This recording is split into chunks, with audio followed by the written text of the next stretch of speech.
we have to get these little simple points if we have any desire for our marriages to be productive. All right? And so, Matthew chapter 19, let's start at verse 3, says, the Pharisees also came unto him, tempting him, and saying unto him, is it lawful for a man to put away his wife for every cause? And he answered and said unto them, have ye not read that he which made them at the beginning made them male and female? Yeah. And he said, for this cause shall a man leave father and mother, and shall cleave to his wife, and they twain shall be one flesh.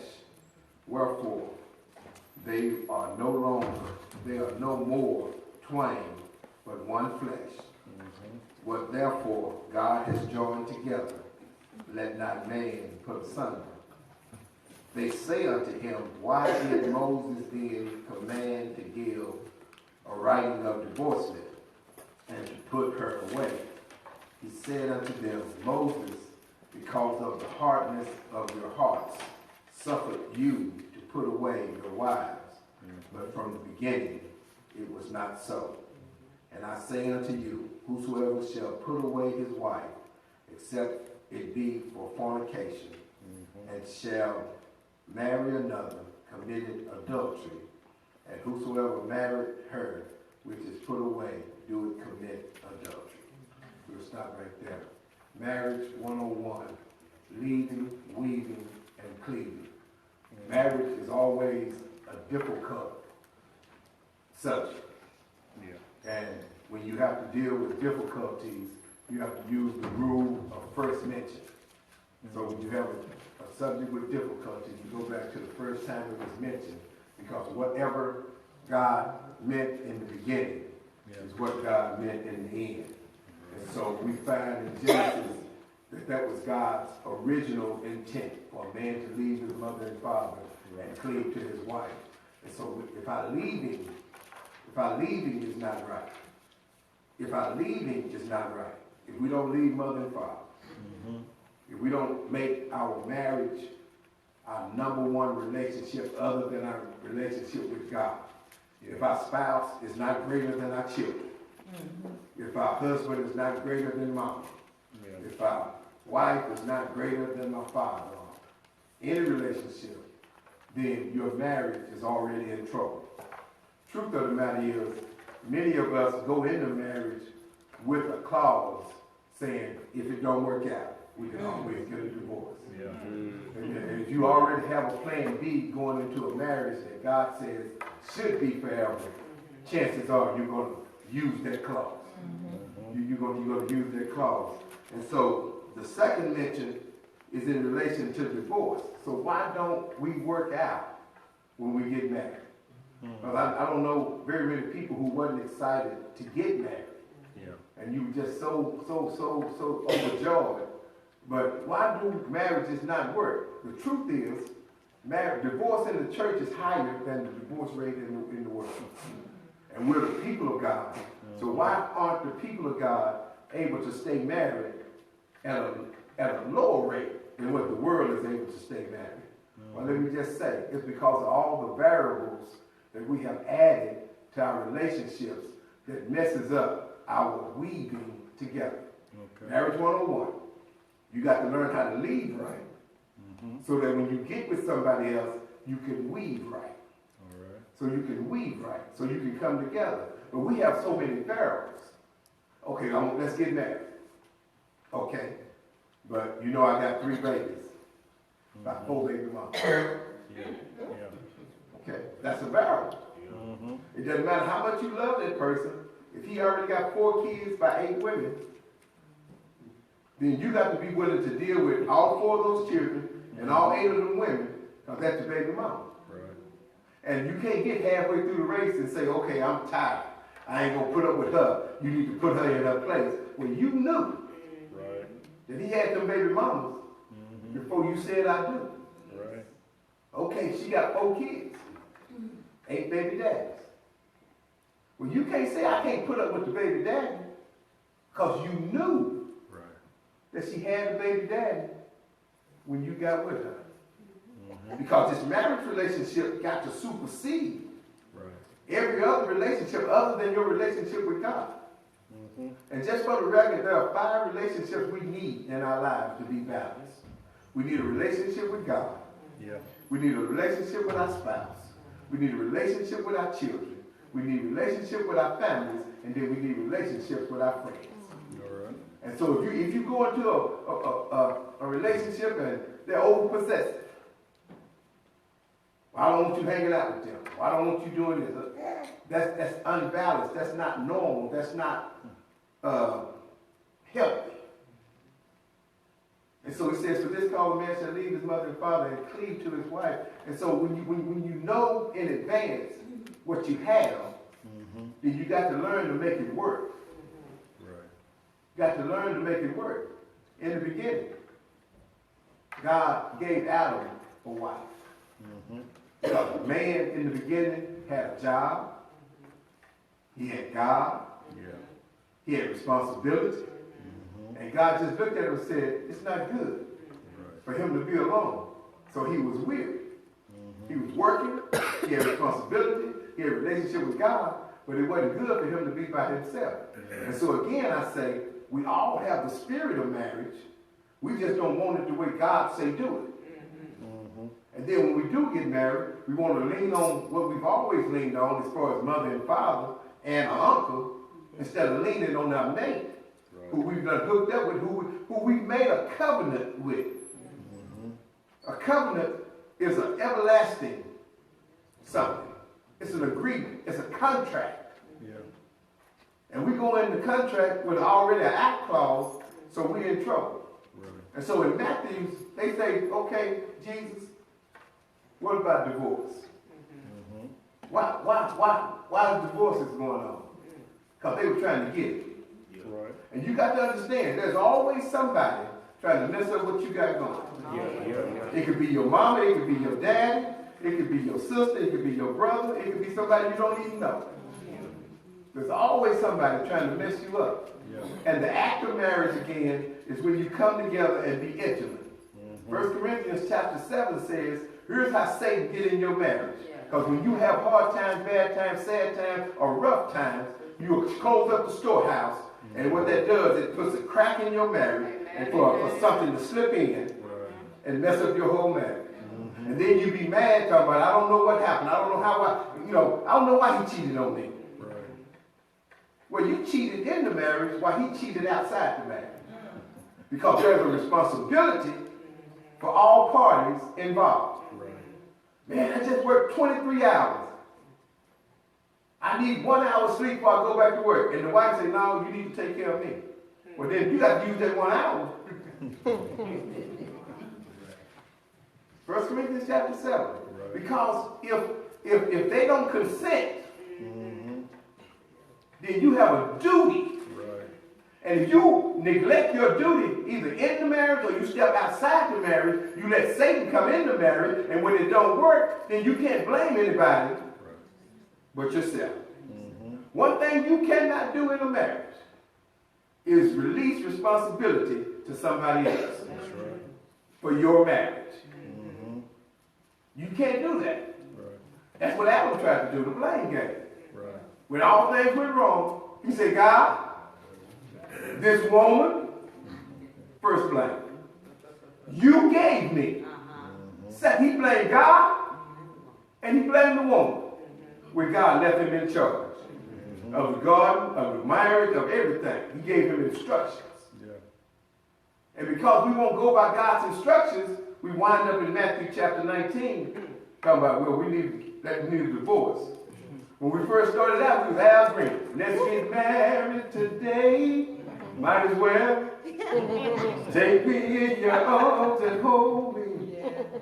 Huh? But why don't they work? Because we've added so many variables. So many different things. And when we don't do it the way God say do it and stuff don't turn out right, why are we mad? Why are we sad? Because I know some people in this room tonight love their children more than they love their husband. or love their job more than they love their wife, or love this or love that more than they love their spouse. There are things we'll put above our marriage that we shouldn't. And if it don't work out, only thing go above your marriage is God. Because marriage is of God. And if you don't make your marriage the most important relationship in your life, then you are setting yourself up for failure. You got to have something that you and her or she and he do together, that even when you're having a bad day, you say, let's go do that, since we do that well. I was messing with the ladies back in the back, and some of us were not even good with our mates unless we were naked. That would be more, y'all look at me funny. We all grown here, the cheering in the other room. But that was the part that was good. And so when it gets bad, if that's the only thing y'all were good at, y'all just get naked before you start arguing. So you won't argue all night. So you'll figure out, well, we do this well, so let's go.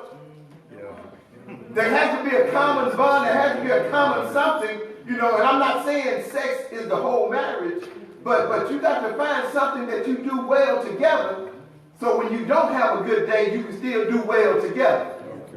You can't have a sofa mentality or a sofa ministry, a couch ministry, where you get so mad and I'm going to sleep on the couch and you can have this old bed tonight. Because you open the door for Satan to come in your life.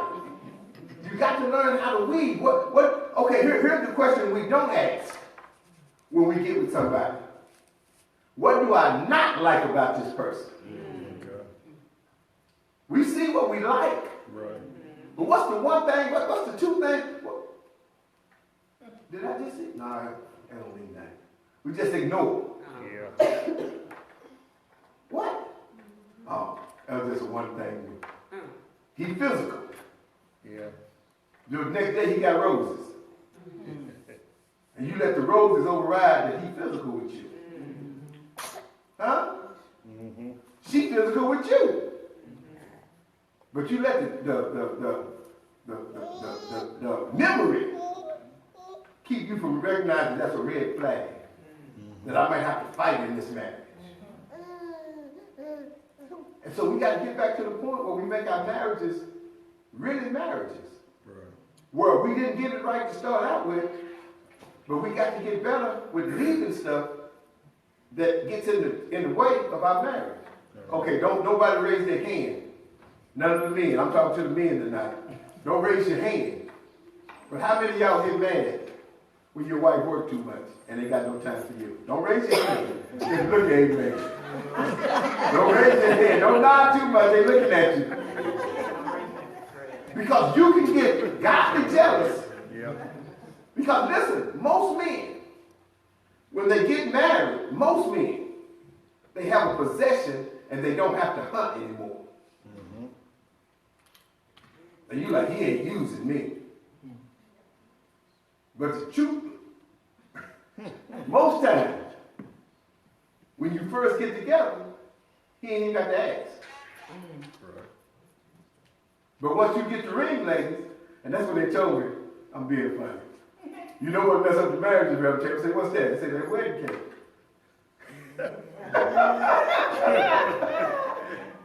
Because once you get the man, then you have what you wanted. We fail to keep working at our marriages. Right. Once we get married, then we get complacency sits in. And we're just good now.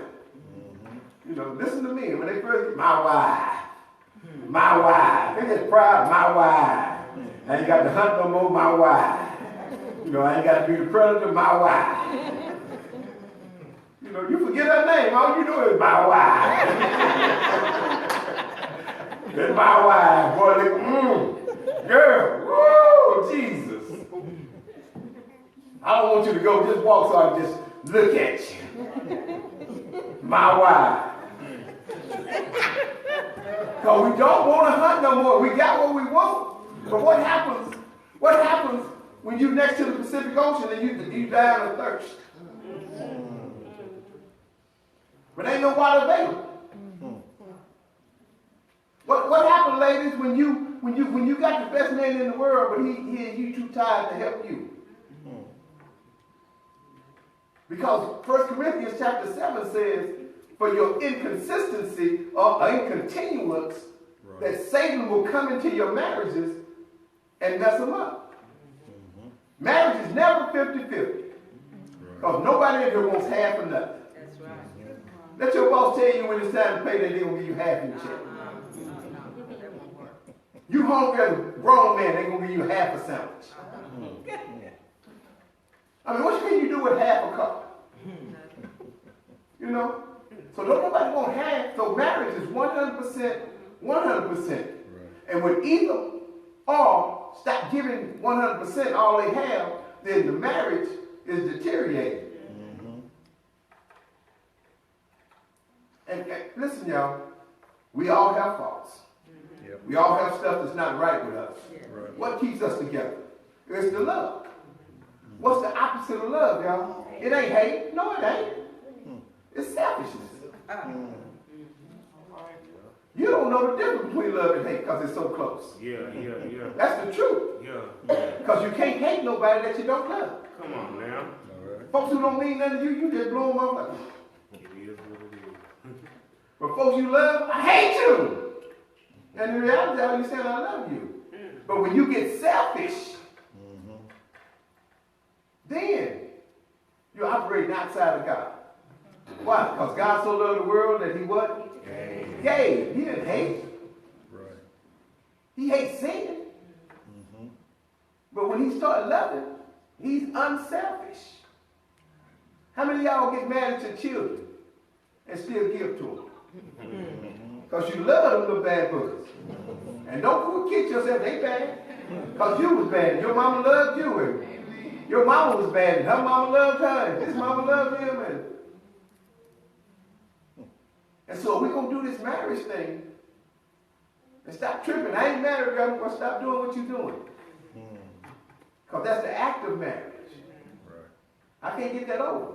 And the thing is, y'all, in Hebrews chapter 13, he says marriage is honorable to all, to everybody. And the bed is undefiled.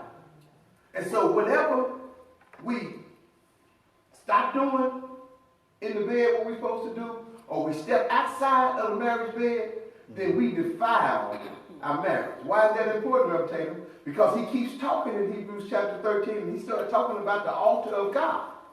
How your marriage bed is connected to the altar of God. While back in the day, they would bring blind doves, broke-legged lambs, and stuff like that, and they would defile the altar of God. When we have other things that we mix in our marriage bed, we defile our marriage. That's why we feel so crazy. That's why we don't know what to do. That's when we start calling folks and talking to folks and stop talking to your mates. Because some stuff ain't right. And then the world is so smooth with it, they tell you, well, he ain't the boss of you. Or she not the boss of him. And so in Ephesians, he said you got to learn to submit one to the other. Right. Not that both of y'all have authority over the other, except for in the marriage bed. That's where your authority starts and ends as far as it's equal in a marriage. That's where it is.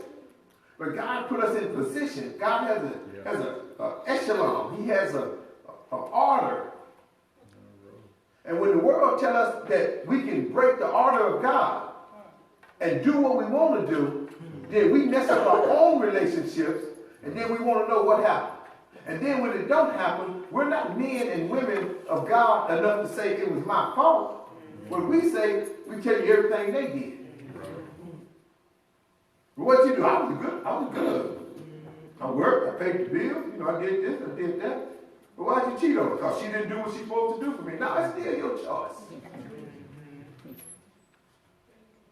What happened? Well, he lost his job. They stay with no broke Negro. But when he had money, he was cool. Y'all see what I'm saying? That's why we do those vows. For better or for worse. In sickness, richer or poor. And so when he started talking to him in Matthew about divorce, why did you let Moses write this divorce? Because most of us who had bad marriages, somebody told you he ain't no good. Or she ain't no good. And because of the hardness of our hearts, we don't listen. Because, oh, I just love them, and they don't want me to be happy, and they don't understand. And it's because you have a desire to be married. But you got to make sure you do it the way God do it. Okay. You love him, he loves you, he promised you the world. But the problem is, he knows you're an open package. You're an open package. And you don't marry the open package. It's just like shopping in the store. You'll go in, you'll look on the shelf, you'll see one open, you'll pull it out, you'll play with it, you'll see how it works, and everything. Then when you get ready to buy, you'll put it back in that box, leave it open on the shelf, and get one that ain't open. That's right. Yep. You've been used, so I don't need nothing used. But if I decide to get something used, they'll put on there as is. As is. No warranty. Because the marriage bed, back in the day, the father would set up the honeymoon suite. And he would make sure the sheets were white. Because this was an everlasting covenant. And you always seal covenants with blood. And so if the woman wasn't pure and the sheets wasn't red when he got the sheets the next morning, then she put the whole family to shame. Because she lied and said she wasn't pure. That's why they say if anybody can find just cause why these two shouldn't come together, let them speak now. Because the woman was supposed to be pure. And if the woman had blood on the sheets, and then the man decided he didn't want her, he was responsible to that family to pay for his shame that he placed on that woman. And so we got to get to the point where we go back to the way God said do it. And even though we get used packages now, and it says as is, then you got to understand that God is able to make as is work. God is able to make all the variables that we have added to be able to weave together. God is able to help us, even in our latter years. That even though we got all this stuff wrong with her, he got something wrong with him, she got something wrong with her, and all that stuff, then you're still able to weave together all the different variables that are in our lives. And so we got to get to the point where we start taking our marriages serious. We don't, I'm going to church. Baby, I want you to stay home with me today. No, I'm going to church. You can come to church, but that's polluted church for you today. Because your husband wanted you. God said in his word, wives, somebody help me. As long as I think he's right. No. Because you married him.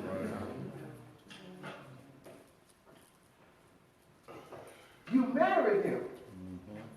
Well, she done closed up the storehouse. Well, you better still pay the bills. You better still make sure your house is provided for. You better still make sure them kids got what they need for. God intended no outs. And the world has told us it's okay to get out. And I'm not talking about nobody, I'm talking to everybody, even myself. Now, there's divorce all in this room. It's divorce in every church. It's divorce all over the world. And if we're going to get better, we'll have to get better with our marriages. We'll have to get better in our marriages. And we got to learn to leave folks where they are. For this cause, shall a man leave? Shall a man leave? Now, if you're a woman and you left, then you put yourself out there in harm's way on your own. Because you couldn't handle the rules and regulations of your parents.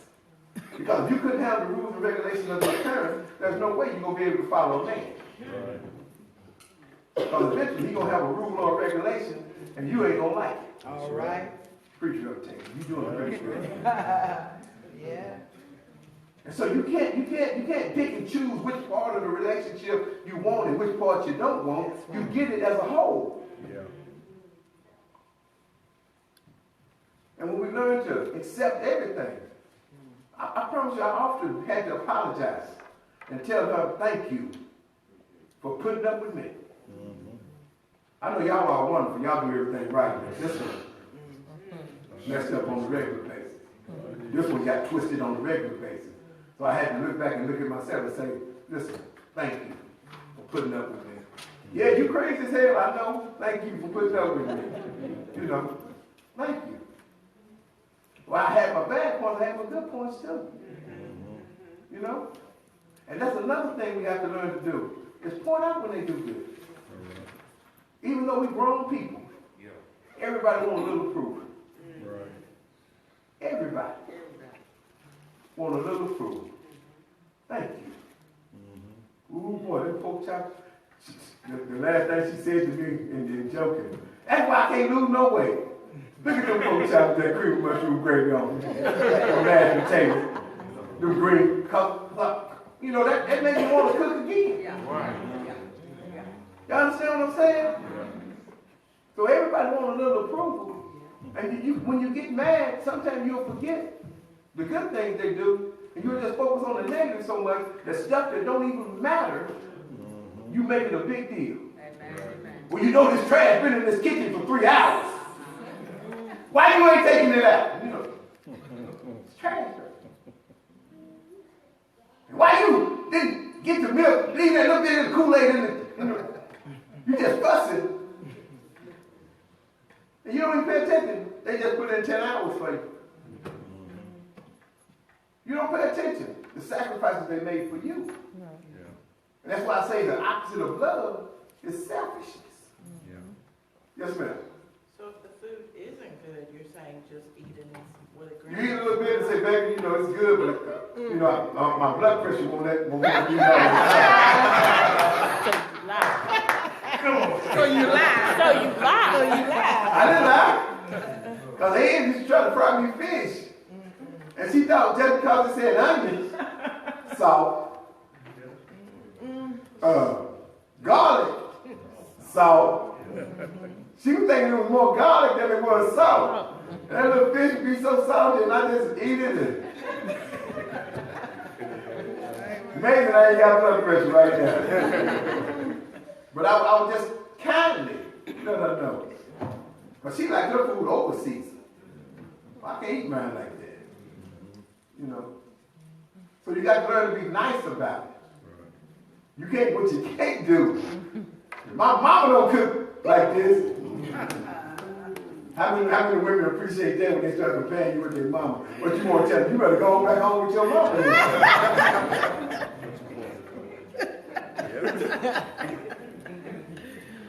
So you have to find nice ways. And we forget to be nice to the one we love. That's true. We take our frustrations out on the ones we love. And that's so true. You know, you mad at somebody on the job. Yeah. But when you get home, whoever you're at home with catch the hell. Mm-hmm. You ain't told them on the job. I can't stand that dog on Felicia. She made me so mad today. Come on, baby, let me hug. I want to hug. You got one. But you mad at Felicia, but you taking it out on me. Yeah. And we got to recognize our little things that we do that make the marriage more difficult than it has to be. If y'all had the worst day of your life as a married couple, what is the one thing y'all could do that y'all could agree on that day? There's only one thing. Sorry. That's your prayer. That's your, well, but listen to me. Then you go to that one thing. So instead of trying to make it better, we're just good with it being bad. And the Bible says, don't let the sun go down on your wrath. You get more with honey than you get with vinegar. And the crazy thing is, if we're talking to other people, we'll tell them right. Within our own relationship, you better not touch me. Girl, I'm going to be in another room. I want to talk to you right now. Just don't say nothing to me. Nothing. Don't even look at me. And so since we so hard-hearted and we won't listen, Moses said, get a divorce. And so we don't run with that. Yeah. But from the beginning, God says, I don't want nobody setting aside what I placed together. Mm-hmm. Some people get so smart and so biblical and so astute that they say, well, all marriages God didn't get put together. But you can be wrong in your getting together and God will stamp his stamp of approval and endorse it. Because God don't have to take what's right. God takes what's wrong and make it right. How you know that, Reverend? Look at me. Look at yourself. Yeah. Go stand yourself up in the mirror and see if God didn't take what was wrong and make it right. See, your first commitment has to be to God. And because our commitment is not to God, our commitment is to I, me, and my, then things don't work the way we think they ought to work. So we get mad at everybody else and we never take responsibility for our own lives. You can get mad, you can cry, you can do all that stuff. But what you cannot do is not take responsibility for your relationship. You got to be responsible for I got to be responsible for my relationship. You got to be responsible for your relationship. You say, can't you read? Did you see what it said? For this cause shall a man leave mother and father and cleave to his wife, and they two shall become one flesh. And whatever God put together, don't let nobody else tear it apart. That's why you got to tell Mama sometimes, Mama, I got to handle this myself. Thank you, baby. I love you, but it's between me and him. Thank you, Daddy, but man, I got to go. I got to handle up on this business. I got to make this right. I got to make this right. Because it may not be your fault, but it sure is your problem. Yeah. You may not be the cause of the reprimand, but you ought to try to be the solution to get it fixed. Y'all hear me? Yes, sir. What God has joined together. And you got to understand that marriage is always of God. It's of God. And so for whatever reason, you got married. And I'm just trying to share this stuff with us tonight because it affects every part of our lives. Right. Because when we get married and have children and the marriage don't work, don't you think that affects the children? Yes, it does. Now your in-laws are trying, can I still love him? I still like him. But him and my sister ain't married no more. Can he still be my brother-in-law? Is that still my mother-in-law? I mean, me and your daddy didn't have no problems. We like to go fishing. I can't go fishing with Pops no more. Right. Question, or you just scratching your back? Okay. It's like we're at the auction. You move in, kind of way home.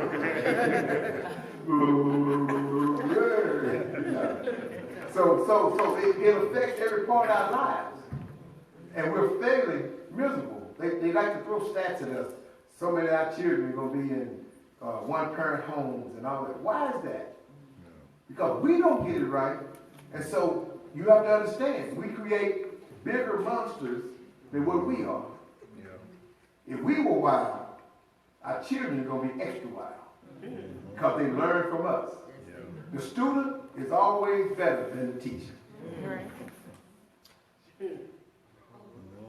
The student always does whatever he's taught at a higher level than the teacher. He will excel. Because he's learning from the teacher and he's learning in his own life, or she's learning in her own life, and she'll take it, or he'll take it to another level. Whether it be good or bad. That's what most good parents want for their children. I want you to do better than what I did. Yes. Well, they'll take the bad also and do better bad than you did bad. And that's why it's got to be, get the first things first right, then the other stuff will be better.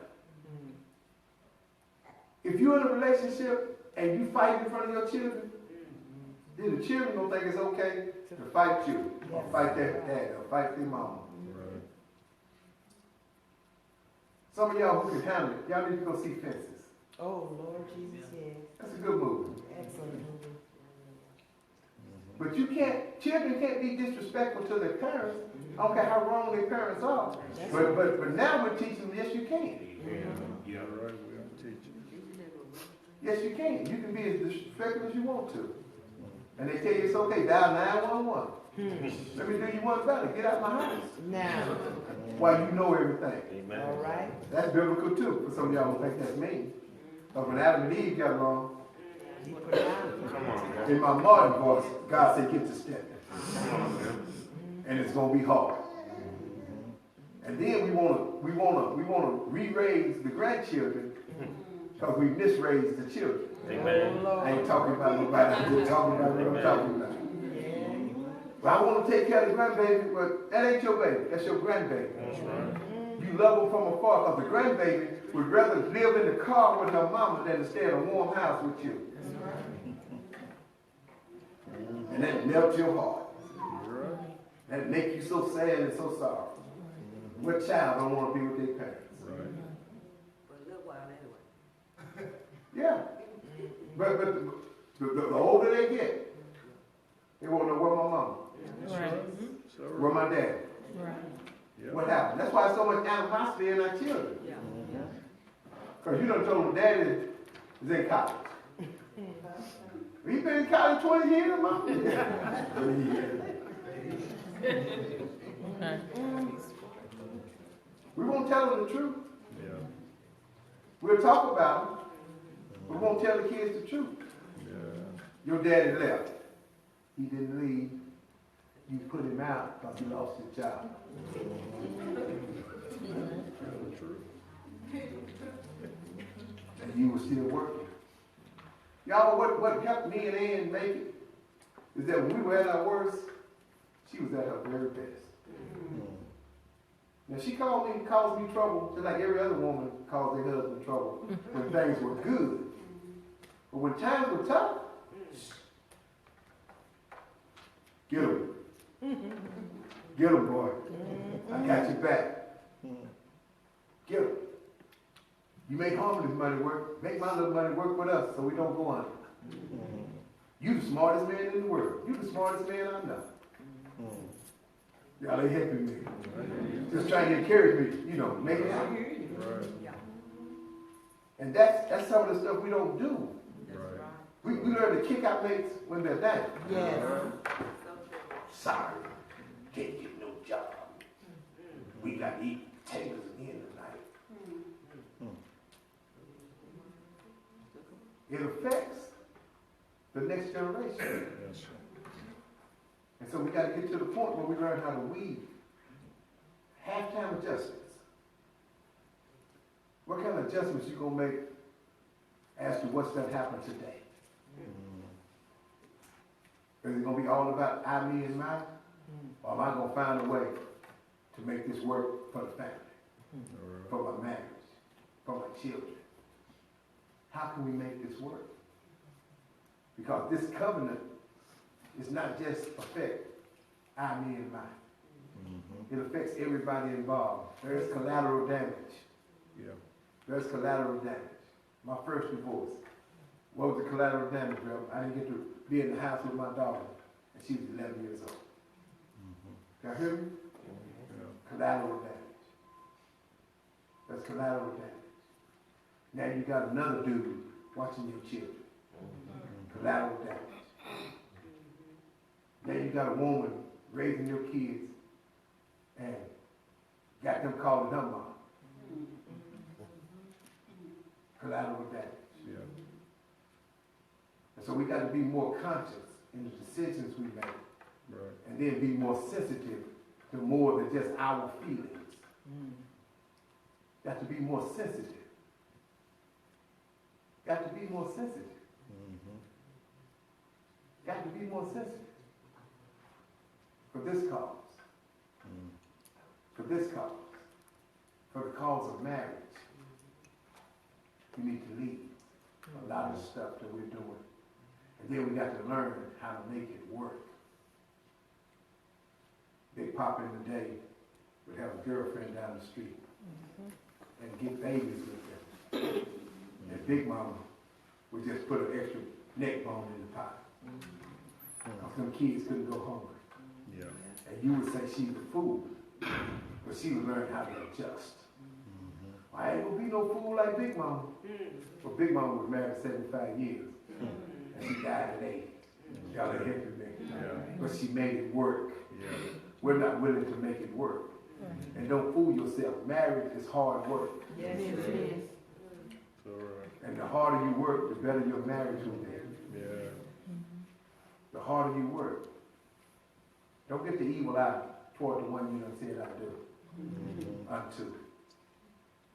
Okay.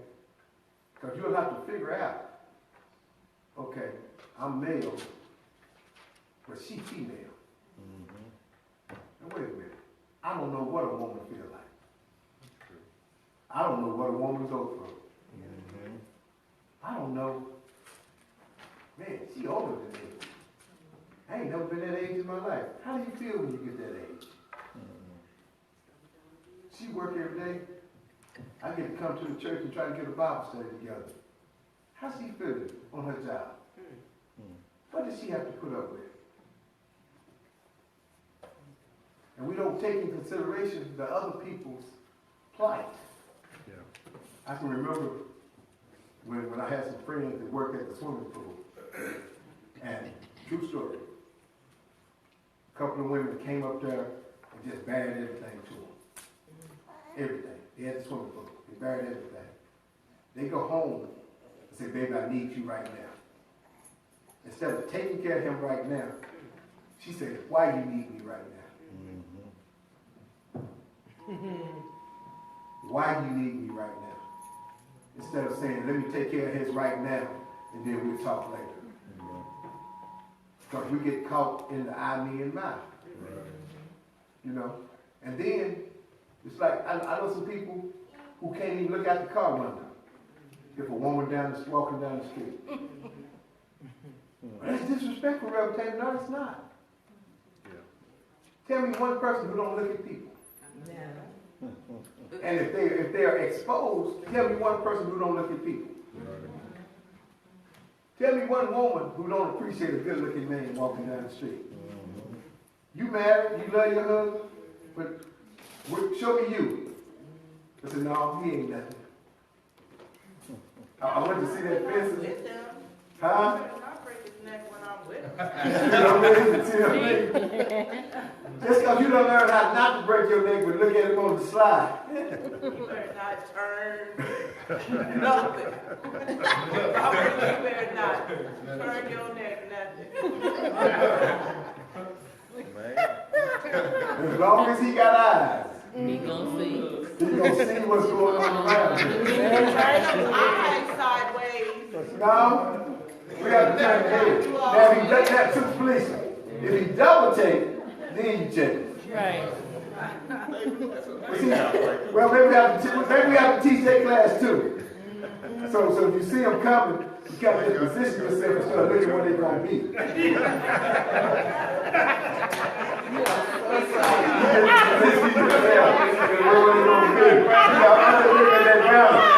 I know she's coming down that wall, so she can't keep me. That wall.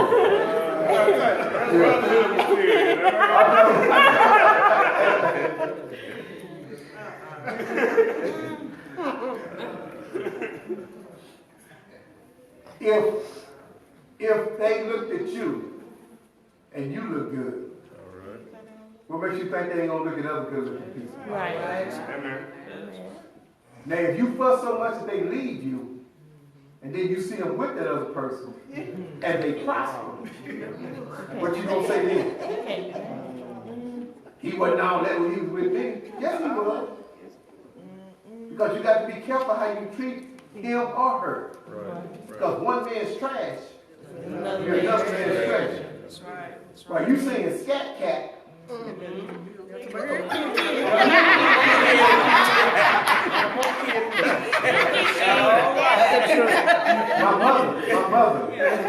mother in her lifetime, she admitted it later on. She said, I gave my husband away.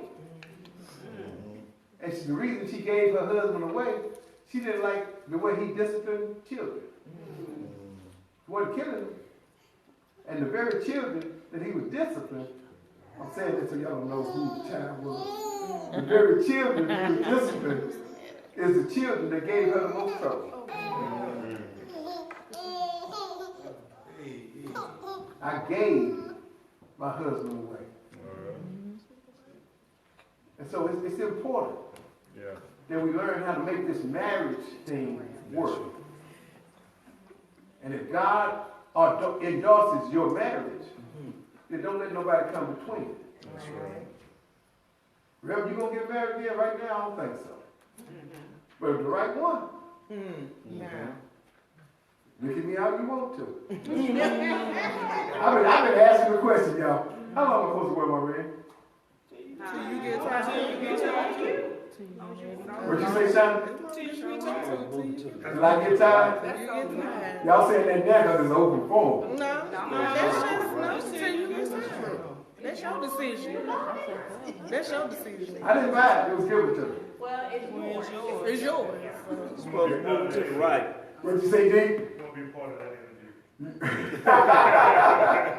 Supposed to move to the right. Let's move to the right. Okay. Thank you, brother. Man, But if you don't want to be bothered, leave it on the left. brother, thank you, brother. Y'all be honest with me.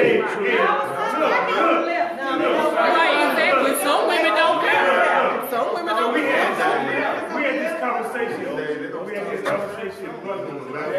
Listen, y'all, We listen. had this conversation in brotherhood just this Monday.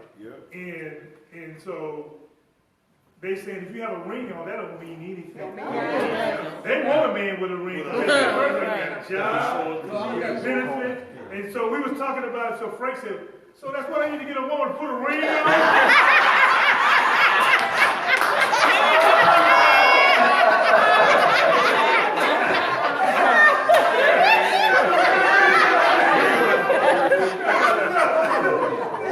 So I'm just asking, I'm planning on wearing it for a while, but I'm just asking because I know we watch.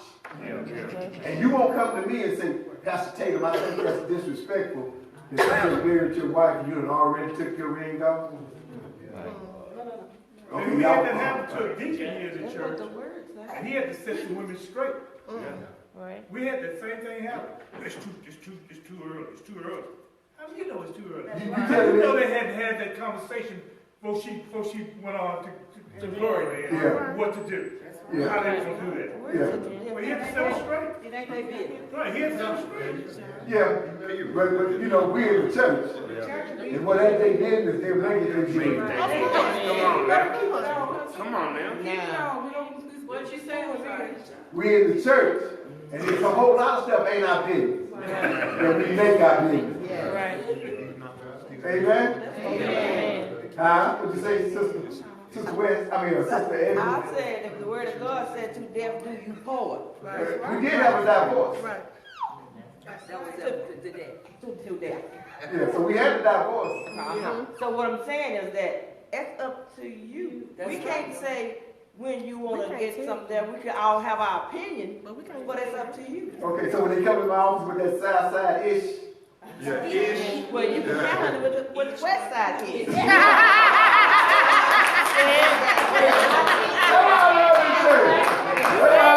I love this church. All right.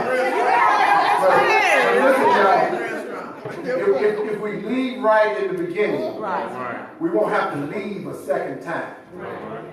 Y'all hear what I'm saying? If you leave some stuff when you get married, then the stuff that you have to learn how to weave together won't cause you to leave a second time. Because it's unto death do we part. And so we got to get this marriage thing right. Because it's affecting our whole lives. Right. It's affecting our whole lives. Whether you know it or not, people treat your children differently when they know they ain't got a dad. Yes, they just. Yeah, you do. Yes, they do. People treat women different Yes. when they know they don't have a husband. Yes. And this marriage thing, it somehow affects every part of our life. Because without the act of marriage, there are no children. Without a man or a woman, there's no marriage. There's no children. There's no family. All we knew about, we wouldn't even know about Adam, because Adam would have been the only one. He was working, he was worshiping, he had the word of God, but he was weary because he was by himself. And so we still all have the spirit of marriage, but we just don't want to do it the way God said do it. And until we get to doing it the way God said do it, we still going to struggle, as smart as we are. Yeah. PhD, doctor degrees, psychology, every field you can think of, we smart. But we still hadn't figured out how to have a successful relationship. And so since we don't have successful relationships, we struggle in our church life. Since we don't have successful relationships, we struggle in our home life. Since we don't have successful relationships, our city struggles.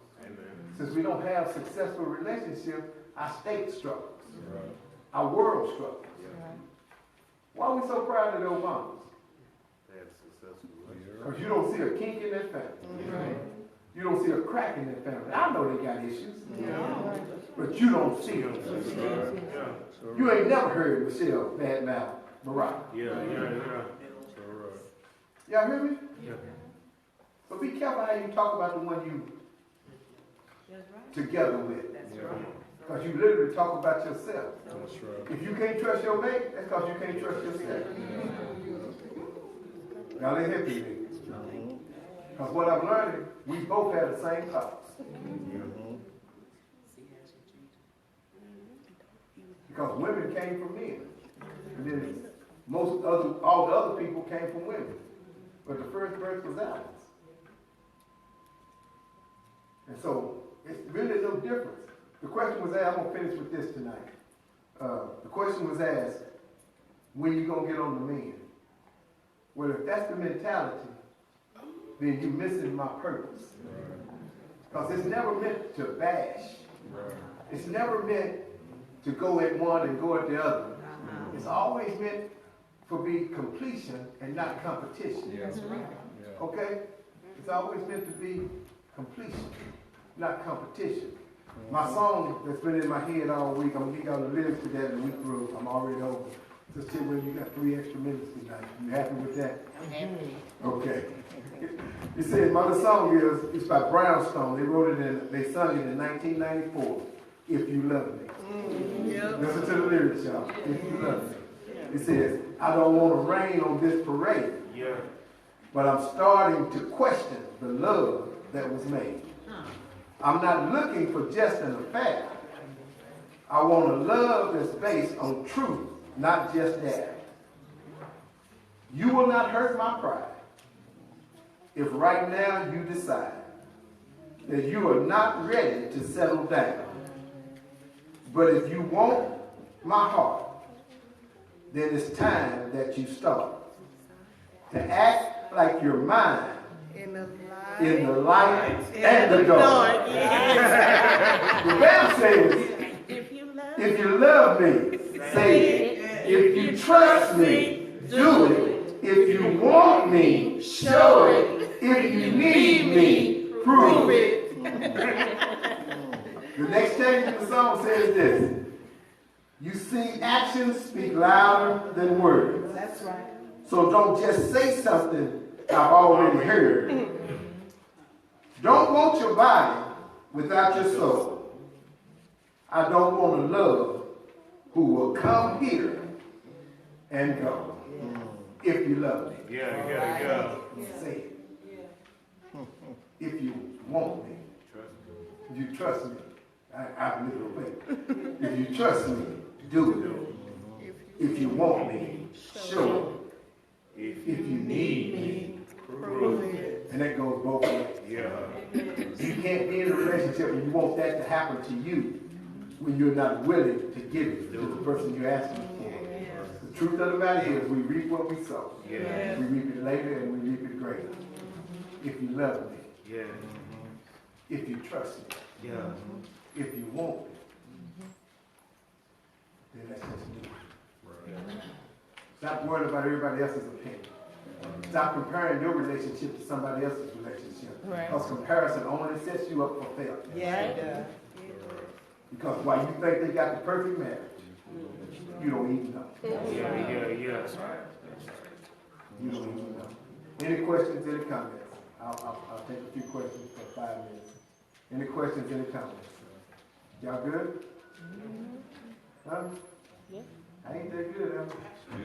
What'd you say, Sister Felicia? So when you're saying you reap what you sow, so what if you're in a marriage, in a marriage, and that one didn't work out, but then you're in one now and it's like really bad, but you're staying in it because of, well, you're not even really married, y'all just living together.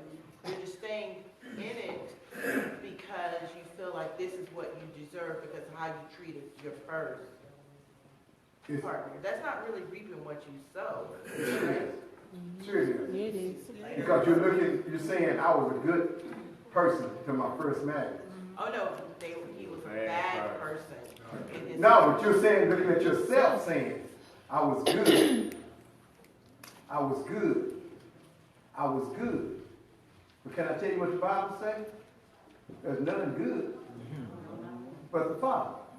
But he's saying he was bad and he's staying with this person now because he was bad, so he feels like he's getting what he deserved. But if God says okay, then you have to learn to make adjustments. That's where the weaving comes in.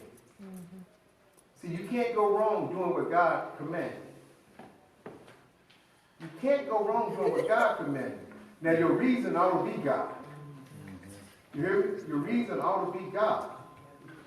But you can't go wrong doing what God said. And marriage is of God. You know. And getting out of the marriage won't fix it either. Right. Two wrongs don't make a right. So when we learn to forgive and we learn to heal, then we have a chance to get it right. And that's one of the two things we struggle with. And the truth of the matter is all of us are here based on giving and forgiving. But there's none righteous, no, not one. So somebody had to forgive somebody. And somebody had to cover somebody's wrong. And somebody had to put up with somebody. And we done got to the point where we can't put up with nothing. So it's better just to get out and we forget about the consequences that come with us getting out. There's consequences. There's consequences. To every variable we add to the equation, there's consequences. To every variable. There's consequences to every word we speak in our marriage. There's consequences to every evil thought we have in our marriage. There's consequences in everything we do in our marriage. Every thought we have about leaving this one and getting with somebody else, there's consequences. Every sin that we commit is unto somebody else, except for the marriage sin. When we start wanting to be with somebody else, when we start wanting somebody else's marriage, when we start coveting. Because so a man thinketh in his heart, so is he. And so if you even think adultery, if you even think it.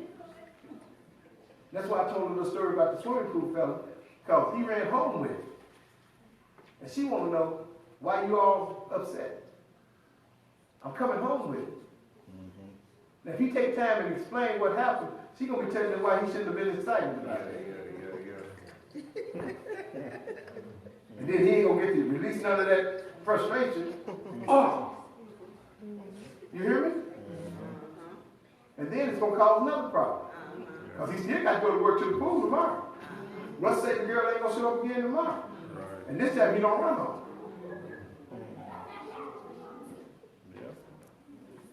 So we got to make better responses.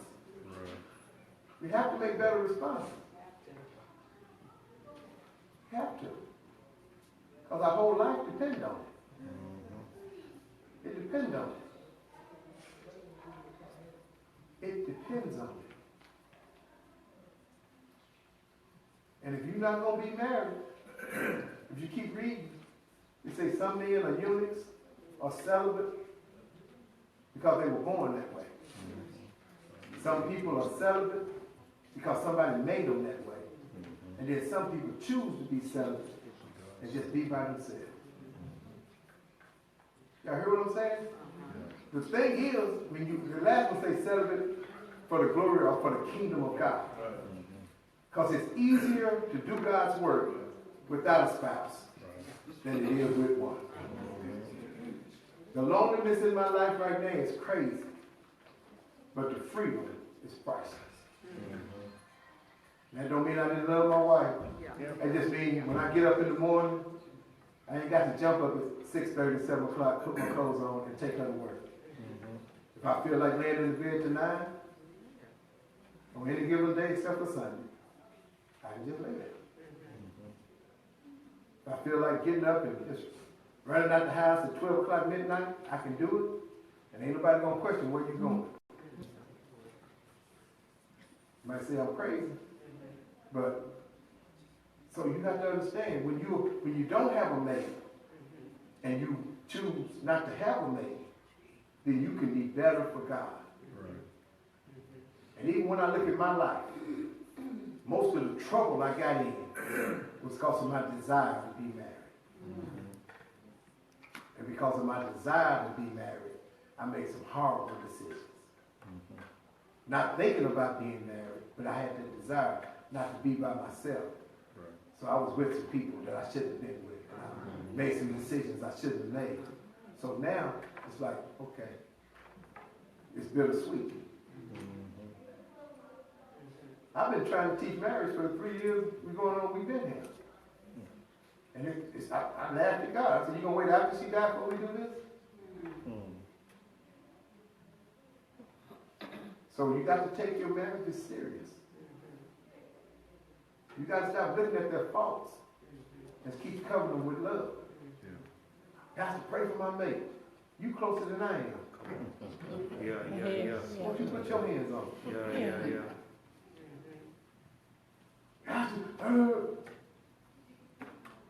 Everything you're asking me to do, you can do for yourself. Yeah.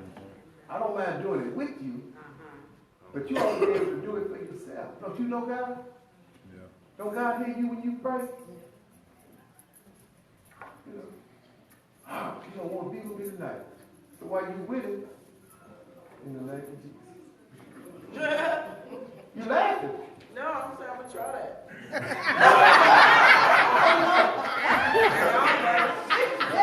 But I'm serious. Because you're closer. You're closer. You're closer. Right.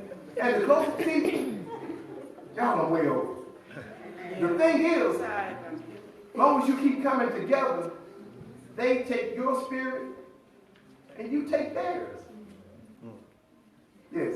No, because I've noticed when we're arguing and I don't like go at them, but when I just kind of be quiet and say, Lord, that's your son, you know him, baby, you know, then he'll go off and then he'll come back and the fight is cut in half and doesn't go as long. But when I bring God into it, then God, you know. Here it is, y'all. Here it is. I'm through with this, but I'm closing for real this time. Okay. I was reading, and it's the difference between buffalo mentality and cow mentality. It's the difference between buffalo mentality and cow mentality. In Colorado, they have hills and plains, and they have a unique situation because buffaloes and cows are in close proximity. And they have storms. And so when the storm comes in a cow's life, and he sees the storm peeking over the horizon, the cow tries to run from the storm. But the cows are not swift of feet. So in reality, they don't run from the storm, they run with the storm. And so the storm that should have passed over in a short period of time stays with them longer. But the buffalo, on the other hand, when they see the storm coming, and they see it's coming over their horizon, they face the storm, and run into the storm. Right. So that their time in the storm is shorter than the time it would have been. And so we got to learn to start facing stuff and running through it rather than trying to run away from it, because we're not fast enough to outrun it. You got problems? Face it. Hit it head on. The songwriter's been trying to tell us that the storm is passing over. But if you're trying to run away from it, you literally just run with it and you stay in your trouble longer than you were supposed to. Yeah. It's right there.